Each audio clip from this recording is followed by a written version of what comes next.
Saudara, sementara itu Ketua RT tempat Peggy dan keluarganya tinggal menyebut Peggy alias Peron merupakan sosok yang tertutup.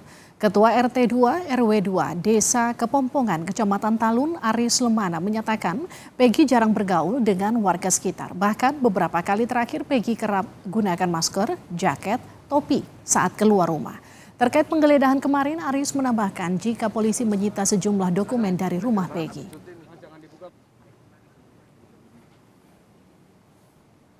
Kifayah ada orang meninggal juga nggak pernah keluar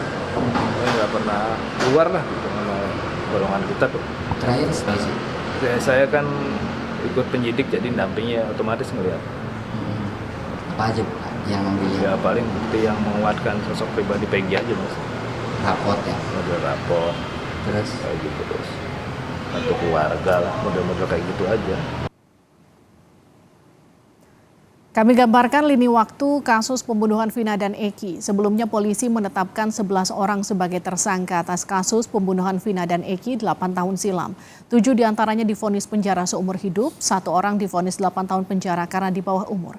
3 orang tersangka kabur alias buron meski 8 tahun berselang, 1 diantaranya yaitu Peggy alias Peron ditangkap di Bandung Selasa kemarin.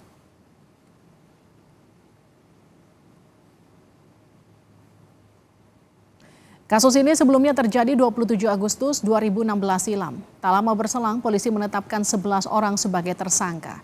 Namun 3 tersangka melarikan diri alias buron. Sejak Oktober 2016 hingga Mei 2017, tersangka diajukan ke pengadilan dan divonis penjara seumur hidup. 1 tersangka divonis 8 tahun penjara.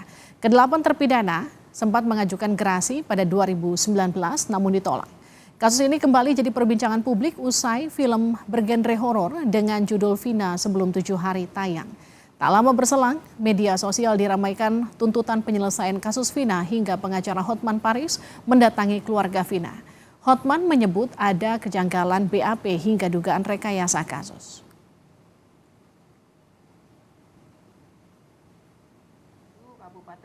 Sementara itu, salah satu kuasa hukum terpidana menyatakan ada kejanggalan saat polisi menetapkan tersangka. Kuasa hukum Rivaldi Widianingsih menyatakan kasus yang menimpa kliennya cacat sejak awal pembuatan laporan BAP.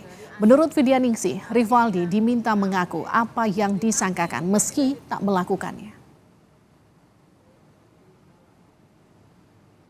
Di situ adanya Andika, sedangkan Andika itu bukan Rivaldi.